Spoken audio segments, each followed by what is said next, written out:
আমাদের জবানে দুটি আমল সব সময় অব্যাহত থাকা উচিত। আপনি যদি একজন সফল ইমানদার হতে চান, আপনি যদি আপনার আখিরাতের বিজনেসে অনেক বেশি লাভবান হতে চান, দুটি আমল আপনার মুখে সব সময় যত বেশি সম্ভব আপনি চালু রাখবেন, অব্যাহত রাখবেন।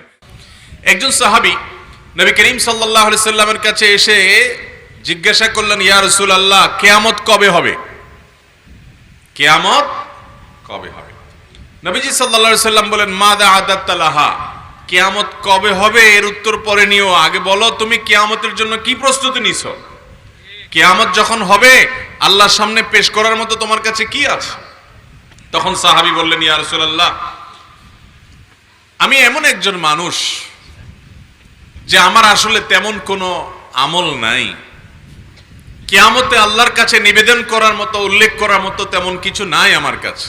তবে একটা জিনিস আমার কাছে আছে, তা হলো আমি আল্লাহকে এবং তার রাসূলকে অনেক বেশি ভালোবাসি। এই আমলটা আমার মধ্যে আছে। আল্লাহ আমাকে এই জিনিসটা দিয়েছেন যে আমি আল্লাহ নবীকে, আল্লাহকে অনেক বেশি ভালোবাসি।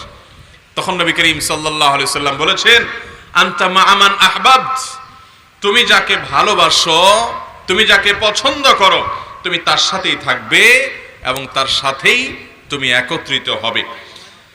বর্ণনাকারী সাহাবী বলেন, নবী করিম সাল্লাল্লাহু আলাইহি সাল্লামের এই কথা শোনার পর আমরা এত আনন্দিত হয়েছি যে এছাড়া অন্য কোনো কথায়, অন্য কোনো কারণে আমরা আর কোনোদিন এত বেশি আনন্দিত হই নাই। কারণ ওই সাহাবী বলছেন যে আমি নবীজি সাল্লাল্লাহু আলাইহি সাল্লামকে ভালোবাসি, আবু বকর রাদিয়াল্লাহু তাআলাকে ভালোবাসি, ওমর রাদিয়াল্লাহু তাআলাকে ভালোবাসি, কিন্তু তাদের মতো অনুরূপ আমল আমি তো করতে পারি না, কিন্তু তাদেরকে ভালোবাসি, চেষ্টা করি তাদের অনুকরণ করার।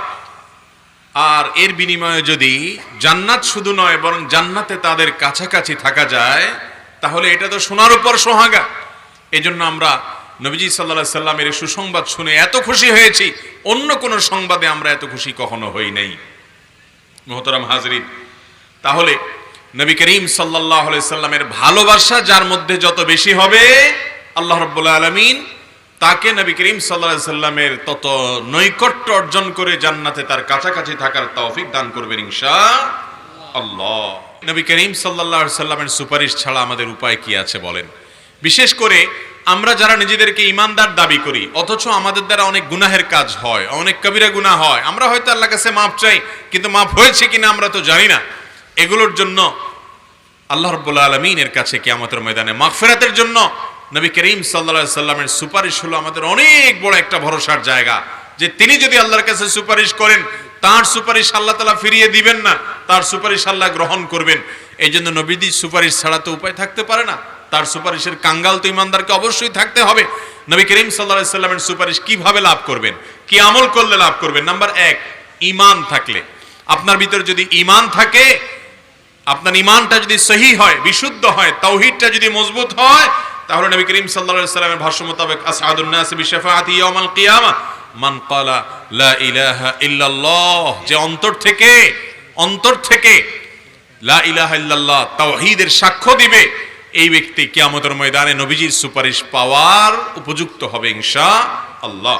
নাম্বার 2, নবীজি সাল্লাল্লাহু আলাইহি সাল্লামের সুপারিশ পাওয়ার জন্য আযানের পরে যে দোয়া আছে, এই দোয়াটা বেশি বেশি করে পাঠ করবেন।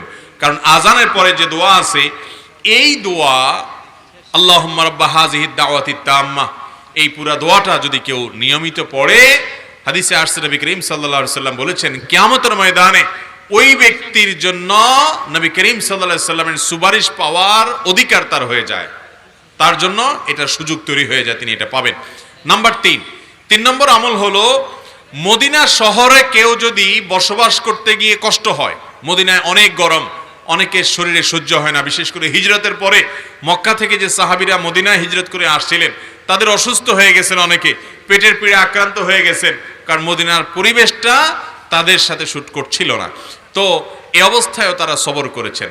যদি মদিনায় কেউ কষ্ট করে বসবাস করে, এখন তো বসবাস করলে বরং আরো আরাম, তারপরেও কিছু কষ্ট হয় যে শীতের সময় শীত বেশি, গরমের সময় গরম বেশি, এই সব উপেক্ষা করে যদি কেউ মদিনায় বসবাস করে এবং তার যদি মৃত্যু হয়, নবী করিম সাল্লাল্লাহু আলাইহি সাল্লাম বলেছেন যে তার জন্য আমি কিয়ামতের দিন সুপারিশ করব ইনশাআল্লাহ। 4 নম্বর আমল হলো বেশি বেশি সিজদা করা, বেশি বেশি সালাত আদায় করা।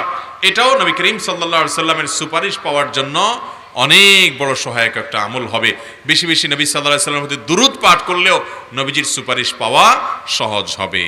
তিরমিজির হাদিসে আসছে নবী করিম সাল্লাল্লাহু আলাইহি সাল্লাম বলেছেন, আওলান নাস বি ইয়াউমাল কিয়ামাহ আকসারুহুম আলাইয়া সালাতা।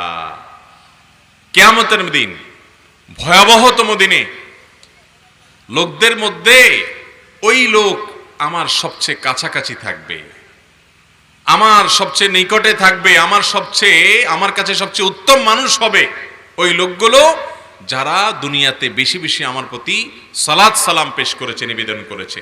এজন্য ভাইরা আমার, দুরূদ এমন একটা আমল, এটা যত বেশি করতে পারবো তত বেশি কল্যাণ, দুনিয়ারও কল্যাণ, আখিরাতেরও কল্যাণ। আমাদের এই জবানে দুটি আমল সব সময় অব্যাহত থাকা উচিত। আপনি যদি একজন সফল ইমানদার হতে চান, আপনি যদি আপনার আখিরাতের বিজনেসে অনেক বেশি লাভবান হতে চান, দুটি আমল আপনার মুখে সব সময় যত বেশি সম্ভব আপনি চালু রাখবেন, অব্যাহত রাখবেন। তার একটি হলো ইস্তেগফার, আরেকটি হলো নবী করিম সাল্লাল্লাহু আলাইহি সাল্লামের প্রতি দুরূদ। বেশি বেশি আস্তাগফিরুল্লাহ ওয়া আতুবু ইলাইহি, বেশি বেশি আল্লাহুম্মা সাল্লি আলা মুহাম্মদ ওয়া আলা আলি মুহাম্মদ। এই দুটি আমল দিয়ে আপনার জবানকে সবসময় আপনি তরতাজা রাখবেন। এছাড়াও সুবহানাল্লাহ, আলহামদুলিল্লাহ, আল্লাহু আকবার, আরো যে সমস্ত আজকার আছে সেগুলো তো করবেনই, কিন্তু এই দুইটা দুনিয়া এবং আখিরাত উভয় জগৎকে আলোকিত করে।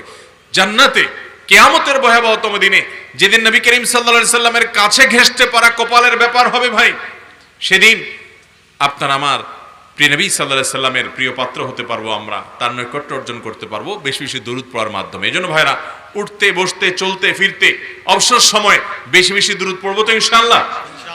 আল্লাহ আমাদের সবাইকে তৌফিক দান করুন। তাহলে এই পাঁচটা আমল আমরা করতে পারি। এক নম্বর, আবারও বলছি, ঈমানটাকে মজবুত করা, তাওহীদকে ঠিক রাখা, এটা হলো প্রথম শর্ত, পূর্ব শর্ত। দুই নম্বর হলো আজানের পর দোয়া পড়া। আজানের পর দোয়া যখন বেশি বেশি পড়বেন, নিয়মিত পড়বেন, আল্লাহুম্মা রাব্বা হাযিহিদ দাওয়াতিত তাম্মা, এই দোয়া, তো নবীজির সুপারিশ পাওয়া সহজ হবে। তিন নম্বর হলো মদিনাতে বসবাস করতে গিয়ে কষ্ট হলে, সে কষ্ট সহ্য করলে এবং তাতে কারো মৃত্যু হলে তিনি নবীজির সুপারিশ পাবেন ইনশাআল্লাহ। চার নম্বর হলো বেশি বেশি সিজদা দিলে, এক সাহাবীকে নবী সাল্লাল্লাহু আলাইহি ওয়াসাল্লাম এমনটি বলেছেন, বেশি বেশি সিজদা এবং সালাত আদায় করলে তার সুপারিশ পাওয়া যাবে। এবং পাঁচ নম্বর হলো বেশি বেশি দুরূদ পাঠ করলে, যত বেশি দুরূদ পাঠ করবে, একটু আগে বলছিলাম দুরূদ এবং ইস্তেগফার, এগুলোর জন্য ভাই জবান থেকে কখনো বন্ধ না হয়। বেশি বেশি করে তাসবিহ, তাকবীর এবং তাহলিল, লা ইলাহা ইল্লাল্লাহ, সুবহানাল্লাহ, আলহামদুলিল্লাহ, আল্লাহু আকবার, এগুলোর পাশাপাশি বেশি বেশি করে দুরূদ এবং ইস্তেগফার পড়বেন। তো এই দুরূদ, এটা নবী সাল্লাল্লাহু আলাইহি ওয়াসাল্লামের সুপারিশ পেতে সহায়ক হবে। এছাড়াও কোরআন বেশি বেশি তেলাওয়াত করলে সেই কোরআন স্বয়ং আল্লাহর কাছে সুপারিশ করবে। সিয়াম বেশি বেশি রাখলে, ফরজ সিয়ামের পাশাপাশি নফল সিয়াম, সুন্নত সিয়াম, আইয়ামে বীজের রোজা, সোমবার বৃহস্পতিবার রোজা, শাবান মাসে বেশি বেশি নফল রোজা, তারপরে আশুরার রোজা, তারপরে আপনার মুহররম মাসে বেশি বেশি নফল সিয়াম, এগুলা সবগুলো কিয়ামতের ময়দানে আল্লাহর কাছ থেকে সুপারিশ পাওয়ার জন্য সহায়ক আমল হবে। কারণ হাদিসে আসছে, আল সিয়াম ওয়াল কুরআন ইয়াশফাআনি লিল আবদ, সিয়াম, রোজা এবং কোরআন বান্দার জন্য আল্লাহর কাছে সুপারিশ করে কিয়ামতের দিন। এবং সেই সাথে কারোর যদি সন্তান মারা যায়, সেই সন্তান মারা যাওয়ার পর যদি সে সবর করে আল্লাহ তাআলার কাছে, এর মাধ্যমেও ওই সন্তানকে আল্লাহ তাআলা তার পক্ষে সুপারিশকারী হিসেবে দাঁড় করাবেন কিয়ামতের ময়দানে। আমাদের অনেকে ছোট বাচ্চা দুনিয়া থেকে চলে গেছে, কষ্ট সহ্য করা কঠিন হয়ে যায়। এটা আমাদের জন্য একটা সান্ত্বনা যে এই বাচ্চা কিয়ামতের ময়দানে আপনার পক্ষে আল্লাহর আদালতে আপনাকে জান্নাতে